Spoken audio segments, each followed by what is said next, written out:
നമ്മളെ സബിനിക്കാട് വർക്ക്ഷോപ്പിലാണ്. ഞാൻ പറഞ്ഞില്ലേ സബിനിക്കാട് വർക്ക്ഷോപ്പിൽ ഞാനൊന്ന് കാണിക്കാൻ പറഞ്ഞോന്ന് സബിനിക്കാട് ഓഫീസാണ് കേട്ടത്. സബിനിക്കാട് ഓഫീസിൽ വെളി മഴ പെയ്യുന്നതുകൊണ്ട് ഞാൻ ഇവിടെ കയറി സ്ഥാനം പിടിച്ചു കേട്ടോ ഗൈസ്. സബിനിക്ക വർക്ക് ചെയ്യുന്ന സ്ഥലമാണ്. സബിനിക്ക് ഞാൻ പറഞ്ഞില്ലേ യൂട്യൂബ് ചാനലൊക്കെ ഉണ്ടെന്ന് വേണ്ടി പ്ലേ ബട്ടണൊക്കെ കിട്ടിയിട്ടുണ്ട് കേട്ടോ. പ്ലേ ബട്ടണൊക്കെ കിട്ടുന്നുണ്ടോ? പിന്നെ കുറെ സർട്ടിഫിക്കറ്റും കാര്യങ്ങളും എല്ലാം ഉണ്ട്.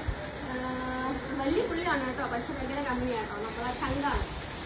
ഇങ്ങനെ ഇതൊക്കെ കഴിഞ്ഞ് പിന്നെ വണ്ടി 2 വണ്ടി കാണിക്കണമായിരുന്നു കേട്ടോ. ഇത്തവണ മോഡൽ ഒരു വണ്ടി പീക്ക് ഉണ്ടായിരുന്നു, അത് ഓടിച്ചെല്ലാം നോക്കി സെറ്റ് ചെയ്ത്. പിന്നെ നമ്മുടെ നാനോ സ്കാൻ ചെയ്യാൻ പോയിട്ടുണ്ട് കേട്ടോ. ലാപ്പാ ഏതൊരു സംശയമായി സ്കാൻ ചെയ്താൽ ഞാൻ ആദ്യമായിട്ട് കാണാം. അപ്പൊ അതെല്ലാം കഴിഞ്ഞിട്ടുണ്ട്, എല്ലാം ഓക്കെ ആയിട്ടുണ്ട്. പക്ഷെ മഴ ആയതുകൊണ്ട് വെയിറ്റ് ചെയ്ത് നിൽക്കുക. ഭയങ്കര തിരക്കാണ് കേട്ടോ വർക്ക്ഷോപ്പിൽ. വർക്ക്ഷോപ്പ് നമ്മളെ കൊട്ടിയതാണ് അയൽ നൈഫ് എന്നാട്ടോ വർക്ക്ഷോപ്പിന്റെ പേര്.